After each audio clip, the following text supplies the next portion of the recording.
తెలంగాణ రాష్ట్ర గీత రచయిత ప్రజాకవి అందెశ్రీ స్మారక సభ ఘనంగా నిర్వహించబడింది. ఈ కార్యక్రమానికి ముఖ్యమంత్రి రేవంత్ రెడ్డి ముఖ్య అతిథిగా హాజరై అందెశ్రీ సేవలను స్మరించుకున్నారు. ఈ సందర్భంగా అందెశ్రీ కుమారుడికి ప్రభుత్వ ఉద్యోగ నియామక పత్రాన్ని అందజేయడంతో పాటు అందెశ్రీ రచనల 20,000 పత్రులను ముద్రించి ప్రజలకు అందుబాటులోకి తీసుకువచ్చారు.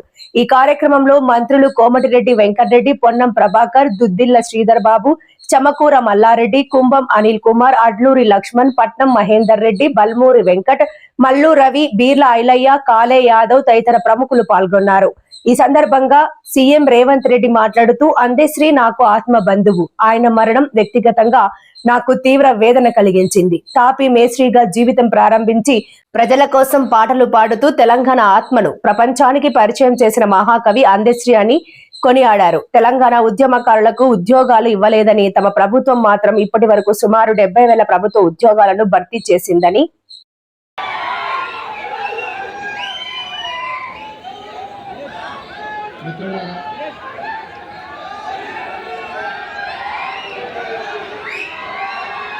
ఈరోజు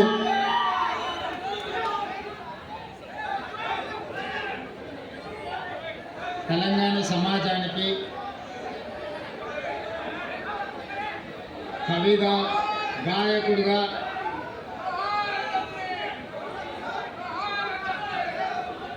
తెలంగాణ ఉద్యమకారుడుగా పరిచయం ఉన్న నాకు ఆత్మ బంధువైన అందెశ్రీ గారి జయంతి కార్యక్రమంలో డాక్టర్ రాగమయ్య శాసనసభ్యులు గారిని, నాగరాజు ఎమ్మెల్యే గారిని, శ్రీ గణేష్ ఎమ్మెల్యే గారిని, నా ఆప్తమిత్రులు, ఆత్మీయ బంధువు అందెశ్రీ కుటుంబాన్ని, వారి అభిమానులందరినీ ఆహ్వానించి వారి జయంతి కార్యక్రమాన్ని మనందరం చిరకాలం గుర్తు చేసుకునే విధంగా ఏర్పాటు చేసినందుకు మనస్ఫూర్తిగా మిత్రులు మంత్రివర్గ సభ్యులు అడ్లూరి లక్ష్మణ్ గారిని నేను అభినందిస్తున్నాను. ఈ వేదిక ముందు చాలామంది ప్రజాప్రతినిధులు, అందెశ్రీ గారి అభిమానులు అందరూ ఇక్కడ ఉన్నారు. మీ అందరికీ లేదా 4 కోట్ల తెలంగాణ ప్రజలకు అందెశ్రీ గారు కవిగానో, గాయకుడుగానో, తెలంగాణ ఉద్యమకారుడుగానో పరిచయం ఉండొచ్చు. నాకు మాత్రం కవి, గాయకుడు,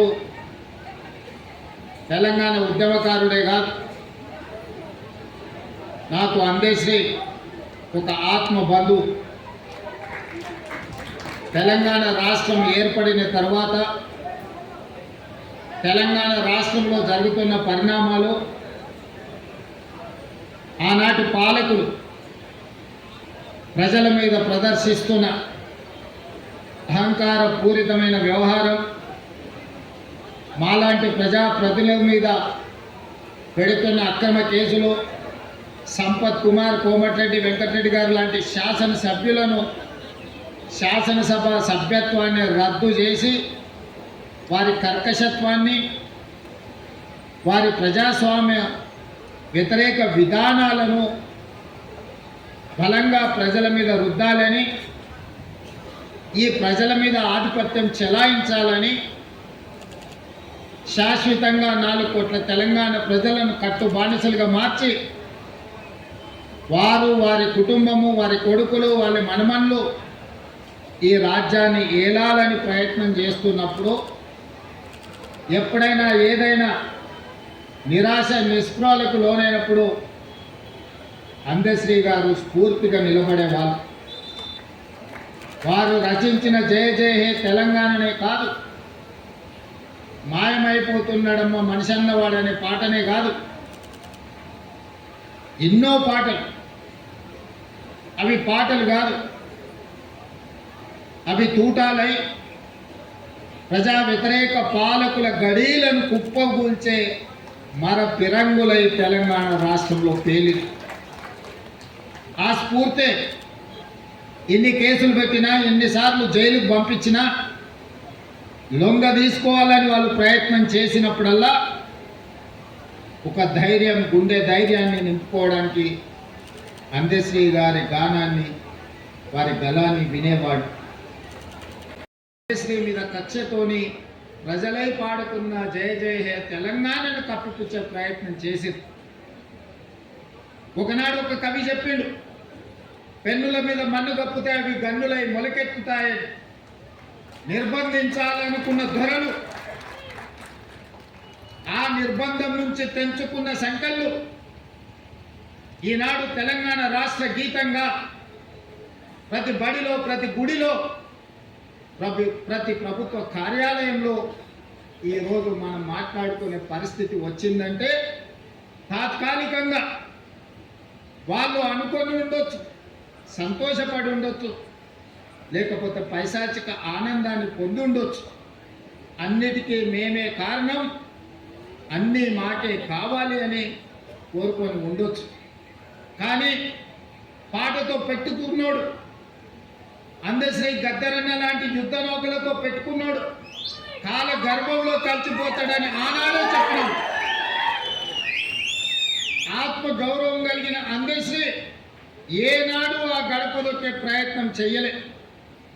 ఏదో ఒక రకంగా రప్పించుకోవాలని అందశ్రీ గారి దగ్గరికి దూతలను పంపిస్తే కూడా వాని బతుకు జడ, వాని మొహం చూడని చెప్పిన గొప్ప, కుటుంబాన్ని నడపడానికి కష్టమైన రోజుల్లో కూడా ఓ పూట తిని తినకపోయినా అర్ధాకలితో కుటుంబాన్ని నడిపించుకున్నాడు తప్ప దొరల గడీల ముందు నేను మొకరిల్లను అని నిటారుగా నిలబడి చెప్పిన బిడ్డ అందశ్రీ అని చెప్పి నేను ఈ సందర్భంగా గుర్తు చేస్తున్నా. నేను వాడింది 4 కోట్ల తెలంగాణ ప్రజల కోసంగా తప్ప ఈ గడీలలో ప్రజల్ని నిర్బంధించాలనుకునే వాళ్ళ కోసం నేను పాట రాయను, పాట పాడను.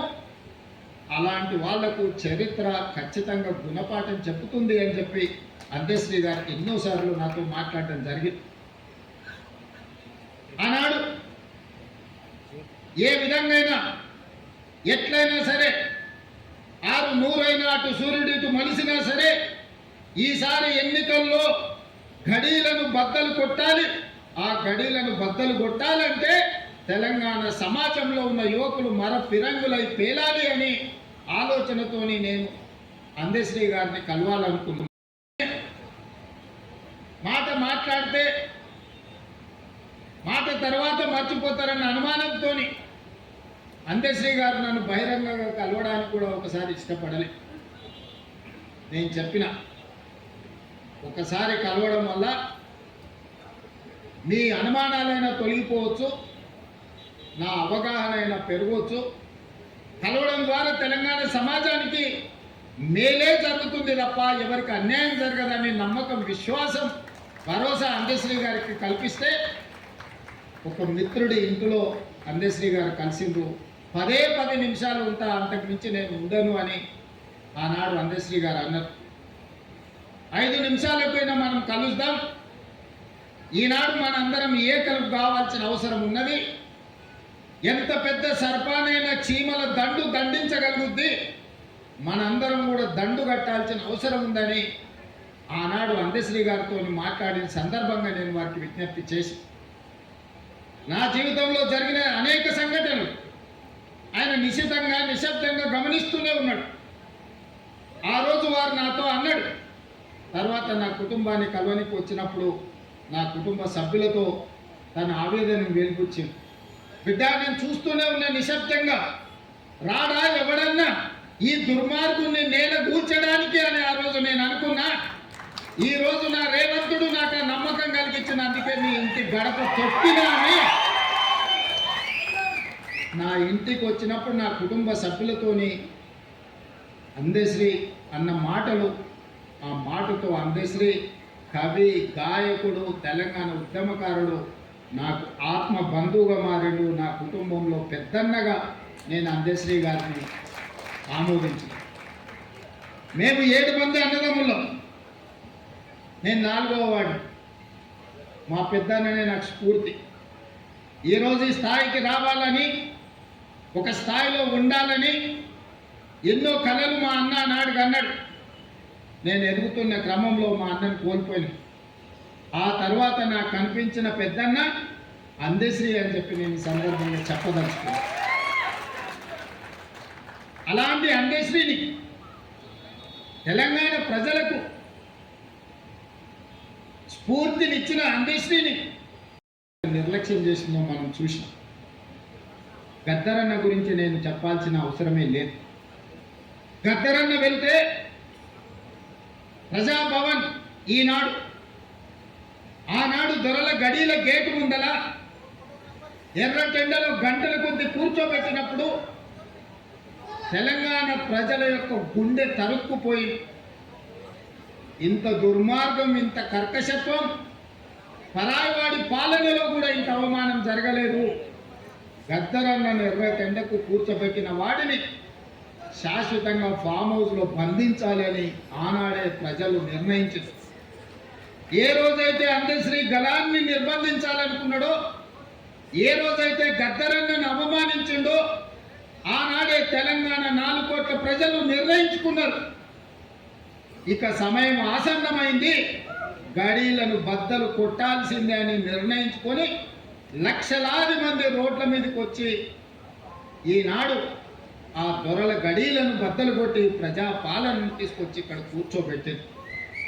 ఆ ప్రజాపాలనని డిసెంబర్ 7, 2023 నాడు బాధ్యత తీసుకుంటే జూన్ 2, 2024 నాడు రాష్ట్ర అవతరణ దినోత్సవం ప్రజల అవసరాలను, ఆర్థిక ఇబ్బందులున్నా ఒకటొకటిగా పరిష్కరించుకుంటూ కుటుంబాన్ని చక్కదిద్దే ప్రయత్నం చేస్తున్నా.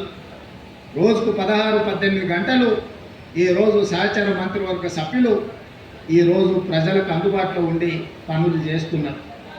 ఇవాళ మేకతోలు కప్పుకున్న తొడేలు ఈరోజు బయటికి వచ్చింది. మేకతోలు కప్పుకున్న తొడేలు ఈనాడు మాట్లాడుతుంది.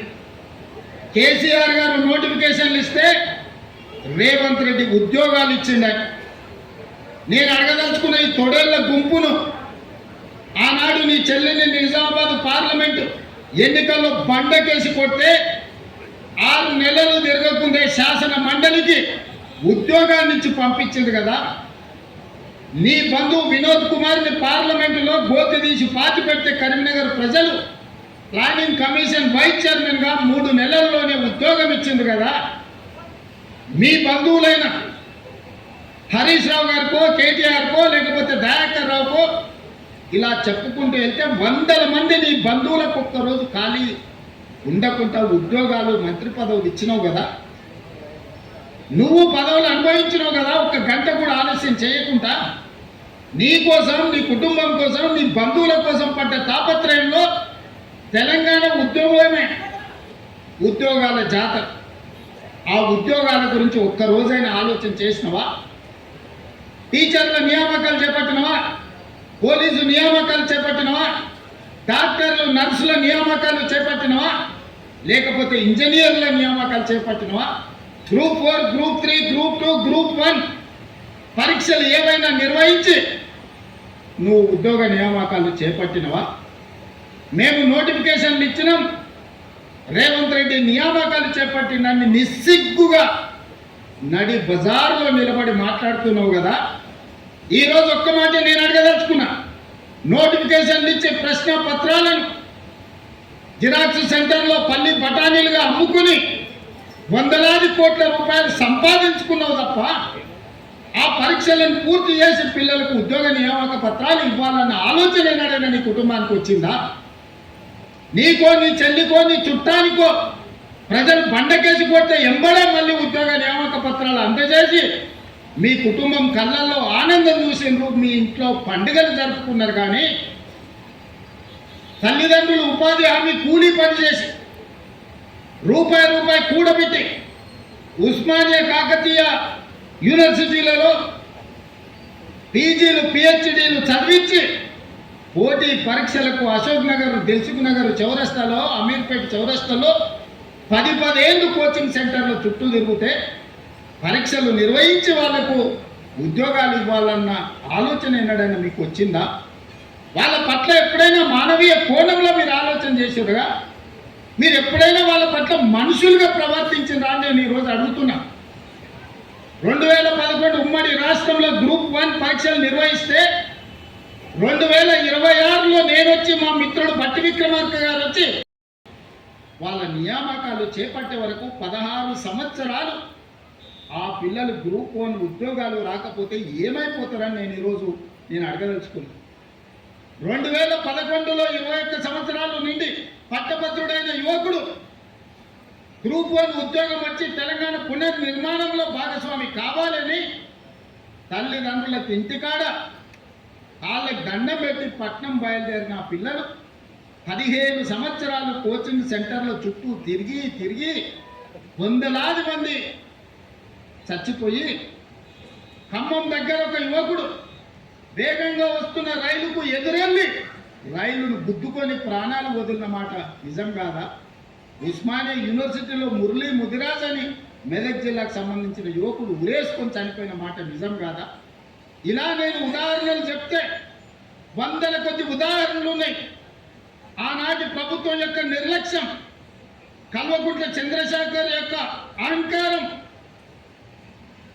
ఆయన కుటుంబ సభ్యుల కోసం స్వార్థంతో అందించిన పరిపాలన ఈ తెలంగాణ సమాజాన్ని శవాలమయంగా మార్చింది. దుఃఖ సముద్రంలో నింపింది, దుఃఖ సముద్రంలో మునిగిపోయింది తెలంగాణ రాష్ట్రం 10 సంవత్సరాలు. అలాంటి తెలంగాణను వచ్చిన మొదటి సంవత్సరంలో 67,674 ప్రభుత్వ ఉద్యోగాలు, దాదాపుగా 70,000 ఉద్యోగాలు ఎల్బీ స్టేడియం సాక్షిగా, శిల్పారామం సాక్షిగా, నక్లెస్ రోడ్డు మీద ఉన్న అంబేద్కర్ సాక్షిగా నియామక పత్రాలు, ఉద్యోగాలు వచ్చిన పిల్లల్నే కాదు వాళ్ళ కన్న తల్లిదండ్రులను అక్కడికి పిలిపించి వాళ్ళ కళ్ళ ముందు నీ కొడుకు ప్రయోజకులైండు, నీ కొడుకు ఒక డిఎస్పీ అయిండు, నీ కొడుకు ఒక ఆర్టీఓ అయిండు, నీ కొడుకు ఒక కమర్షియల్ ట్యాక్స్ కమిషనర్ అయిండు, నీ కొడుకు ఒక ఎంపీడీఓ అయిండు, నీ కొడుకు ఒక ఎస్ఐ అయిండు, నీ కొడుకు ప్రయోజకుడైండని ఆ తల్లిదండ్రుల కళ్ళ ముందు నియామక పత్రాలు అందజేసినప్పుడు ఆ పేదోళ్ళ కళ్ళల్లా, ఆ దళితుల బిడ్డల కళ్ళల్లా ఈరోజు మా లక్ష్మణ్ అంటుండు, అన్న 52 మంది మా దళిత బిడ్డలు గ్రూప్ 1 ఉద్యోగాలు వచ్చినాయి, నువ్వు నియామక పత్రాలు చేపట్టే నేను నీ మంత్రివర్గంలో ఉండడం నా జన్మ ధన్యమైంది, మా పిల్లలకు న్యాయం జరిగిందని మిత్రుడు ఈరోజు చెబుతున్నప్పుడు ఒక ముఖ్యమంత్రిగా నాకు ఇంతకంటే సంతోషం ఏముంటుందని నేను అడుగుతున్నాను. నేను ఇవాళ ఇక్కడి నుంచి వేదిక మీద నుంచి చిల్లర మాటలు మాట్లాడి చిచోరగా తిరిగే నాయకులు మనం చెప్పుకున్న వాళ్ళని సూటిగా అడుగుతున్నా. 10 సంవత్సరాలు నువ్వు నోటిఫికేషన్లు ఇస్తే నియామక పత్రాలు చేపట్టలేదు కదా, సంవత్సరం తిరిగే లోపల 70,000 ఉద్యోగాలు మేమెట్లా చేపట్టినాము? 15 సంవత్సరాలు గ్రూప్ 1 నియామక పత్రాలు నువ్వు అందించకపోతే పరీక్షలు పెట్టి ప్రశ్న పత్రాలు బజార్లో నువ్వు కోట్ల రూపాయలకు అమ్ముకొని నువ్వు వేల కోట్ల రూపాయలకు పడగకెత్తితే మీ తండ్రి గారు ఎర్రవల్లిలో 1000 ఎకరాల ఫామ్ హౌస్ కట్టుకుంటావు, 100 ఎకరాల ఫామ్ హౌస్ కట్టుకుంటావు, నీ బావ హరీష్ రావు మోయినాబాద్లో 50 ఎకరాల ఫామ్ హౌస్ కట్టుకుంటాడు, నీ చెల్లెలు కవితమ్మ శంకర్పల్లిలో 25 ఎకరాల ఫామ్ హౌస్ కట్టుకుంటారు. తెలంగాణ రాష్ట్రం మాత్రం 8,11,000 కోట్ల రూపాయల అప్పులో మునిగిపోతుంది. మీకు టీవీలు వచ్చినాయి, మీకు పేపర్లు వచ్చినాయి, 1000 కోట్ల వ్యాపారాలు వచ్చినాయి. ఇంత ఆగర్భ శ్రీమంతులు నిజాం కంటే ధనవంతులుగా మీరెట్లా మారుతుంది? 10 సంవత్సరాలల్లా 70,000 కోట్ల రూపాయల అప్పున్న రాష్ట్రం 8,11,000 కోట్ల రూపాయలకు తెలంగాణ ఎట్లా దిగజారిపోయిందో ప్రజలకు జవాబు చెప్పాల్సిన బాధ్యత లేదా అని ఈరోజు మేకతోలు కప్పుకున్న తొడేళ్ళని నేను అడగదలుచుకున్నాను. అప్పుడే ప్రజలు మర్చిపోయింది అనుకుంటున్నావా? మీ కుటుంబాన్ని అప్పుడే ప్రజలు క్షమించిందని అనుకుంటున్నావా? మీ కుటుంబం వల్ల ఈ తెలంగాణ సమాజానికి దాపురించిన ప్రమాదాన్ని ప్రజలు గుర్తించలేదనుకుంటున్నావా? నన్ను తిట్టినంత మాత్రాను, నీ కడుపులో ఉన్న విషాన్ని వెదజల్లినంత మాత్రాను తెలంగాణ ప్రజలు నిన్ను క్షమిస్తారనుకుంటే ఈనాటికి, ఆనాడు కాదు తెలంగాణ కవి చెప్పిండు,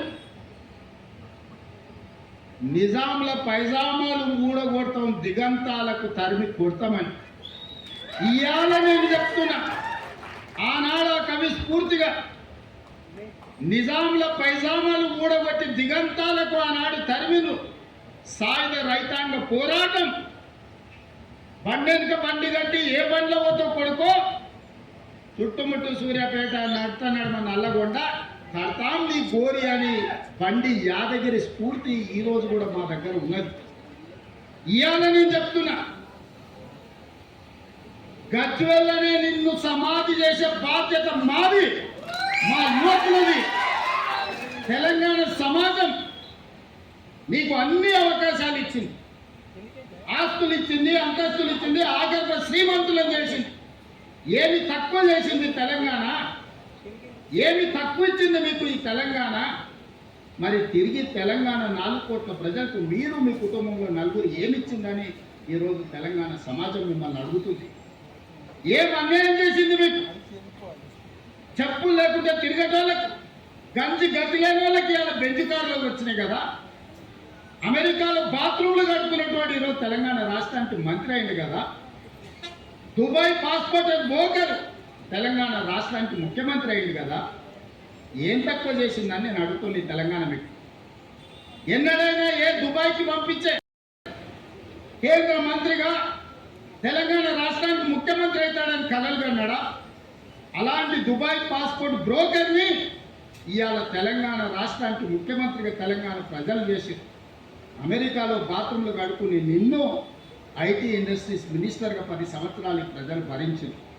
రబ్బర్ చెప్పులు లేని కోమటిరెడ్డిలో ఇంటి ముందర 1000 రూపాయల కోసం గంటల కొద్ది నిలబడ్డ నిన్ను, నీ కుటుంబాన్ని ఈరోజు మంత్రిగా చేసి, బతుకమ్మ చీరలు, బోనాలు, బతుకమ్మలు వస్తే వసూలు చేసే మీ చెల్లెల్ని కూడా ఎమ్మెల్సీ ఎంపీగా తెలంగాణ సమాజం చేసింది కదా. చివరికి సారాలో సోడా పోసే ఆయన సడ్డకుని కొడుకును కూడా రాజ్యసభ సభ్యులను చేసింది కదా. ఇది తెలంగాణ ప్రజలు చేసిన త్యాగం కాదా? ప్రాణాలు ఇవ్వడమే కాదు, ఆత్మ బలిదానాలు చేసుకోవడమే కాదు, మీకు ఇంత ఐశ్వర్యాన్ని, అంతస్తులను అందించిన తెలంగాణకు మీరు చేసిన ద్రోహం ఏందో తెలంగాణ సమాజం మర్చిపోయిందని మీరు అనుకుంటున్నారా? ఇవాళ అందుకే నేనున్నంత వరకు, ప్రజలతో మమేకమైనంత కాలం నిన్ను, నీ కుటుంబాన్ని తులసి వనం లాంటి తెలంగాణ సమాజంలో గంజాయి మొక్కను మొలకెత్తనిచ్చే సమస్యనే లేదు. అందుకే మా స్ఫూర్తి అందశ్రీ, మా స్ఫూర్తి గద్దరన్న, మా స్ఫూర్తి సోనియా గాంధీ. మరి నీ స్ఫూర్తి ఎవరని అడుగుతుంది. నిజామా? కాసిం రిజ్వీనా? ఈడీ అమీనా? ఎవరు నీ స్ఫూర్తి? ఏ జాతి నీది? నీ జాతి ఏంది? నీ నీతేంది? నీకు మాకు పోలికేంది? నీకు మాతో పోటేంది? మేము అదమర్చినప్పుడు, మేము కనుమూర్చినప్పుడు 4 కోట్ల తెలంగాణ సమాజాన్ని కబలించి దోపిడీకి పాల్పడుతుంది కదా. ఆ దోపిడీని మేము అంత ఈజీగా మర్చిపోతామా? అయినా ఒక్క మాట చెప్పదలుచుకున్నా. సరిగ్గా 2 తరాల ముందు నిజాం నవాబు కాసిం రిజ్వీ ప్రపంచంలో ఆగర్భ శ్రీమంతులు, ప్రపంచంలోనే అత్యంత ధనికుల లెక్కగట్టినప్పుడు మొదటి 2 స్థానాలలో ఆనాడు నిజాం ప్రభు ఉండే. సరిగ్గా 2 తరాల తర్వాత ఒక పారిశ్రామికవేత్త బాగా రాణించి 1000 కోట్ల రూపాయలు సంపాదించినాక ఆయనకు కోరిక కలిగింది. అరే, ప్రపంచంలోనే శ్రీమంతుడైన నిజాం కుటుంబాన్ని కలుద్దాం అని ప్రయత్నం చేసి కకావికలం అయిపోయి చెట్టుకొకడు, పుట్టకొకడు, దేశానికొకడు దిక్కులేని పరిస్థితి నిజాం కుటుంబానికి పట్టింది. నీ కుటుంబం ఎంత? ఈకలోది, తోకలోది. ఇవాళ నువ్వు అనుకుంటున్నావేమో చాలా ఉన్నాయని. ఏది ఉండదు బిడ్డ, బిచ్చమక్కులు బతకాల్సి వస్తుంది. తెలంగాణ సమాజం గమనిస్తుంది. ప్రపంచానికి ఆగర్భ శ్రీమంతుడైన నిజాము 3వ తరం వచ్చే లోపల చూద్దామంటే కూడా దొరకని పరిస్థితి ఈ ప్రాంతంలో ఉత్పన్నమైంది. నువ్వెంత, నీ బిషాత్ ఎంత, నీ జాతి ఎంత? నీ జాతి ఈ ప్రజా పరిపాలన మీద శాపనార్థాలు పెడుతుందా? చర్చకు రమ్మంటే చేతగాదు, అసెంబ్లీకి రమ్మంటే ఇంట్లో వండుకుంటాం. ఇంట్లో వండుకొని వెనుకంగా కుట్రలు కుతంత్రాలు. తెలంగాణ సమాజం ఎడ్డిదో గుడ్డిదో కాదు. తెలంగాణ సమాజం చైతన్యవంతమైంది. అదే సమయంలో తెలంగాణ సమాజం సమయంతో వ్యవహరిస్తుంది.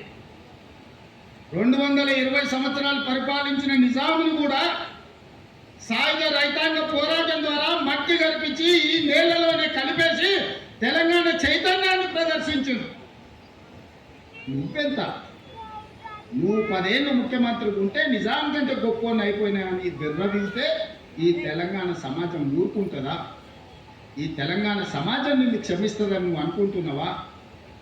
అందుకే మిత్రులారా, ఈనాడు అందశ్రీ అనేవాడు ఆధిపత్యం తెలంగాణ మీద ప్రదర్శించాలనుకున్నప్పుడు, ఈ తెలంగాణని ఆక్రమించుకొని ఈ తెలంగాణను దోసుకోవాలనుకున్నప్పుడు ఏ తరమైన అందశ్రీ మళ్ళీ పుడతాడు. ఆ అందశ్రీ స్ఫూర్తి మన గుండెల్లో ఉంటుంది. ఎవడు ఈ తెలంగాణను చెరబట్టలేడు. ఎవడు శాశ్వతంగా ఈ తెలంగాణను దోచుకున్నని వికటట్టహాసం చెయ్యలేడు. అప్పుడు అందశ్రీ తప్పకుండా వస్తాడు, పాటై వస్తాడు, తెలంగాణ సమాజాన్ని చైతన్యం చేస్తాడు. ఒక స్ఫూర్తి ప్రదాతగా అందశ్రీ ఉంటాడు. అందశ్రీ స్ఫూర్తి మా ప్రభుత్వానికి, మా పాలనకు శ్రీరామ రక్ష. ఈరోజు కూడా గుండె మీద చేసుకుని ధైర్యంగా నేను చెప్పగలను, అందశ్రీ గద్దర్ స్ఫూర్తి మా పరిపాలనలో ఉంది. మాట కోసం నేను ఈ మాట చెప్పట్లేదు. నిజమైన స్ఫూర్తిని తీసుకొని ఈరోజు పరిపాలన అందిస్తున్నాం. 60 రోజుల్లో 11,000 టీచర్ ఉద్యోగాలను నోటిఫికేషన్ నుంచి ఉద్యోగ నియామక పత్రాల వరకు నిరుద్యోగ యువకులకు అందించినాం. నేను విజ్ఞప్తి చేస్తున్నా, ప్రతి ఖాళీని భర్తీ చేసే బాధ్యత మీ రేవంత్ అన్న. మాయగాళ్ళ మౌటలో పడకండి. ఆనాడు కూడా ఇట్లానే 100 రూపాయలు పెట్టి పెట్రోల్ తెచ్చుకున్నారు. 10 పైసలు పెట్టి అగ్గిపెట్టె తెచ్చుకోలే, అగ్గిపెట్టె రావు. ఎవడన్నా పుణ్యాత్ముడు ఆ 10 పైసలు అగ్గిపెట్టె తెచ్చి బీరునుంటే ఈ తెలంగాణ సమాజానికి బాధనే ఉండేది కాదు. అది చూసి భావోద్వేగానికి లోగైన తెలంగాణ బిడ్డలు, ఓ శ్రీకాంతాచారి, ఓ ఈశాన్ రెడ్డి, ఓ వేణుగోపాల్ రెడ్డి, ఓ సురేష్ నాయక్, ఓ యాదయ్య, ఓ కానిస్టేబుల్ కిష్టయ్య ఉరికొయ్యలకి ఏలాడి బగబగ వండే నిప్పుల్లో తెలంగాణ కోసం అమర వీరులైన. కానీ వాళ్ళ కుటుంబంలో ఒక్కడికైనా ఘోరంత గీతైన పడ్డదా ఆలోచన చేయండి సోదరుల. ఎంత దుర్మార్గులో, ఎంత కుట్ర పూరితమైన జాతో ఆ జాతి ఈ తెలంగాణ సమాజాన్ని, తెలంగాణ జాతిని చెరబట్టాలని ఆలోచన చేస్తుంది. ఆనాటి నుంచి ఈనాటి వరకు. ఆనాడు మన ఉద్యమంలో మొదటి ఆత్మ బలిదానం చేసుకున్న శ్రీకాంతాచారి తల్లి శంకరమ్మ బతికే ఉంది. నిన్ననో మొన్ననో ఆ అమ్మ మాట్లాడేది. 10 ఏళ్ళు ఒక్కరోజైనా గుర్తొచ్చిందా?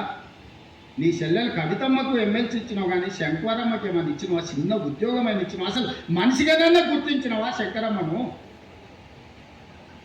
ఎంత దుఃఖం ఉండింటుంది ఆ తల్లి కడుపులో కొడుకుని కోల్పోయినప్పుడు. చెట్టంతో కొడుకు చేతికొచ్చి తన భవిష్యత్తు బంగారంగా ఉంటుందని ఆ తల్లి కలలు అన్నప్పుడు, కాలిన నిప్పులాగా, పగబగ మండుతున్న నిప్పులాగా శవమై ఇంటికి వస్తే ఆ తల్లి దుఃఖం ఒక్కరోజైనా నీకు అర్థమైందా? ఎందుకంటే నీ జాతిలో కానీ నీ కుటుంబంలో కానీ ఎవరికి గీత కూడా పడలేదు, ఎవడు కావలేదు. మంది చచ్చిపోయింది కాబట్టి, సమితలు అయింది కాబట్టి, ఆ సమితలనే నీ మెట్లుగా మార్చుకొని అధికారంలోకి వచ్చినావు. ఇవాళ అదే శంకరమ్మకు మేము ఈరోజు మహిళా కమిషన్ సభ్యురాలను చేసినాం. తెలంగాణ ఉద్యమ బిడ్డ వీరనారి చాకలి ఐలమ్మ మనకు స్ఫూర్తి. వీరనారి చాకలి ఐలమ్మ మన్మరాల్ని ఈరోజు మనము మహిళా కమిషన్లో సభ్యురాలుగా నియమించినాం. ప్రొఫెసర్ కోదండరామ్ గారిని ఎమ్మెల్సీగా చేసినాం. ఎన్ని ఉద్యమకారులకి ఈరోజు గౌరవించడమో ఒక్కసారి లెక్క తీయండి. మా భట్టి గారికి విజ్ఞప్తి చేస్తున్నా, తెలంగాణ ఉద్యమంలో ముందు బాగానే నిలబడి రెక్కల్ని ముక్కలు చేసుకొని గొంతుని విప్లవాలకు అంకితం చేసిన కుటుంబాలను 9 మందిని గుర్తించి రాష్ట్ర ప్రభుత్వం అధికారికంగా కౌలను, యాదగిరి లాంటి వాళ్ళను, చాలా మందిని, గోరెట వెంకన్నను, పార్టీని జెండాను చూడకుండా ఈ గొప్ప కవులను సత్కరించి ₹1 కోటి ప్రతి కుటుంబానికి ఆర్థికంగా వాళ్ళ వయసు మొత్తం ఈ తెలంగాణ జాతికి అంకితం చేసి రెక్కలు ముక్కలు చేసుకున్న వాళ్ళు ఈ వయసులో పిల్లలకు కనీసం చదివించడానికో, పట్టడి అన్నం పెట్టడానికో, పెళ్లి చేయడానికో ఆర్థిక స్తోమత లేని పరిస్థితుల్లో 9 మంది కవులను తెలంగాణ అవతరణ దినోత్సవం రోజు సన్మానం చేయడం కాదు, తలా ₹1 కోటి ఆర్థిక మద్దతు మన రాష్ట్ర ప్రభుత్వం ఇచ్చింది. ఇది నా సొమ్ము కాదు, ఇది ప్రజల సొమ్ము. ప్రజల కోసం పనిచేసిన వాళ్ళకు చెందాలి అని ఆ కవులను, గాయకులని ప్రభుత్వం సన్మానించింది, గౌరవించింది, ఆర్థికంగా సహాయం అందించింది. ప్రజా జీవితంలో ఉన్న వాళ్ళకు చాలామందికి ఈరోజు మనం ప్రజాప్రతినిధులకు అవకాశం ఇచ్చినాం. దీన్నే మా దయాకర్ ఉన్నట్టున్నాడు, ఉద్యమంలో ఉన్నాయి, తెలంగాణ ఉద్యమంలో పనిచేసినాయని ఈరోజు ఎమ్మెల్సీ వేదిక మీద దయాకర్ ఉన్నట్టున్నాడు. దయాకర్ ఎమ్మెల్సీ చేసి ఆనాడు తెలంగాణ ఉద్యమంలో పనిచేసినాడు. ఇట్లా నేను చెప్పుకుంటూ వెళ్తే 100 మందికి అవకాశాలు కల్పించింది ఈ ప్రభుత్వం. అందుకోసం మేము దిగిపోవాలా? ఎందుకోసం దిగిపోవాలి? పోవాలి అని అంటున్నాడు. ఎందుకోసం పోవాలి? నువ్వు దోసుకోవడానికి పోవాలనా? నీ దొంగతనాల కోసం మేము దిగిపోవాలనా? నీ కుటుంబ దురాశ కోసం మేము దిగిపోవాలనా? ఆడపిల్లలకు ఉచితంగా బస్సు ప్రయాణం ఇచ్చినందుకు మేము దిగిపోవాలనా? ప్రతి ఇంట్లో రేషన్ కార్డు ఇచ్చినందుకు దిగిపోవాలనా? ప్రతి పేదవాడికి 3,28,00,000 మందికి సన్న బియ్యం 6 కిలోల లెక్కన ఈరోజు బుక్కడి బువ్వ పెడుతున్నందుకు మేము దిగిపోవాలనా? 200 యూనిట్లు 50 లక్షల కుటుంబాలకు ఉచితంగా ఇచ్చినందుకు దిగిపోవాలనా? 7 లక్షల మందికి ఇందిరమ్మ ఇల్లు ఇచ్చినందుకు మేము దిగిపోవాలనా? 500 రూపాయలకే సిలిండర్ ఇచ్చినందుకు మేము దిగిపోవాలనా? 70,000 ప్రభుత్వ ఉద్యోగ ఖాళీలను భర్తీ చేసినందుకు మేము దిగిపోవాలనా? రైతుల కోసం రైతు భరోసాతో పాటు 21,000 కోట్ల రూపాయల రైతు రుణమాఫీ చేసినందుకు మేము దిగిపోవాలనా? దేనికోసం దిగిపోవాలా? దేనికోసం దిగాలా? దేనికోసం దిగాలని నేను అడుగుతున్నా. అందుకోసమే ఈరోజు తెలంగాణ సమాజం నిటారుగా నిలబడ్డది. ఎవరు